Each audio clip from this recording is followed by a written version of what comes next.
دخول الجيش العربي السوري إلى بعض المناطق التي روعت المجموعات الإرهابية أهلها ونصبه الحواجز في بعض المناطق الأخرى واجه هجوما عنيفا من إعلام التحريض الذي حاول زرع الشقاق بين الجيش والقوى الأمنية وأبناء البلد، وفاته أن السوريين أينما كان موقعهم هدفهم واحد هو حماية استقرار وأمان بلدهم.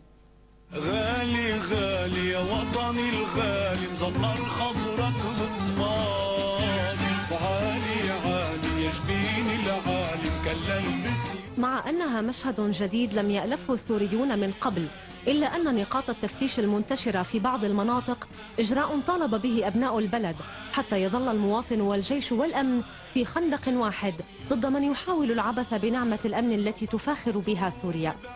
أنا فلسطيني جاي من فلسطين الجريحة، أنا ببلد سوريا الأسهل، واللي بده يجي يعمل شيء بهالبلد دمنا وفلسطين والأرض كلها فداء لك، وأحيي هالشباب كلياتهم.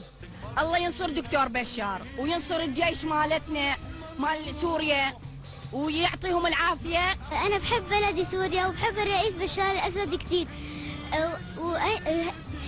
الله يحمي الجيش مثل ما عم يحمينا. أنا لما بشوف الجيش بحس بالأمان.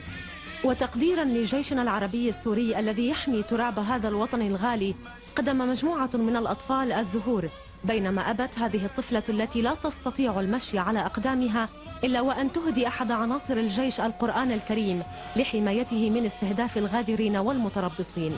نحن حسينا بالأمان لما جبنا هالجيش، صرنا نطلع وننزل عادي. هلا أنا أخذ بنتي أخذ عائلتي، امبارح نزلت من المليحة الساعة 12 بالليل وماني خايفة.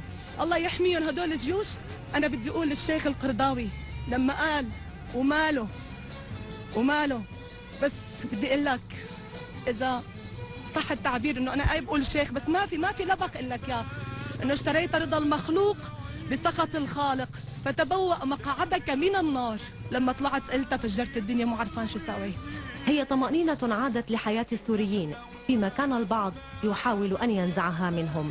لن تنجح عين من فقدوا البصر والبصيرة في فبركة هدف وجود حواجز الجيش وتدعي أنها لقمع الناس، فالحقيقة خرجت من فم أبناء الشارع السوري الذي أعادت هذه الحواجز الأمن والاستقرار لحياته. إلين دحدة لتلفزيون الدنيا، دمشق.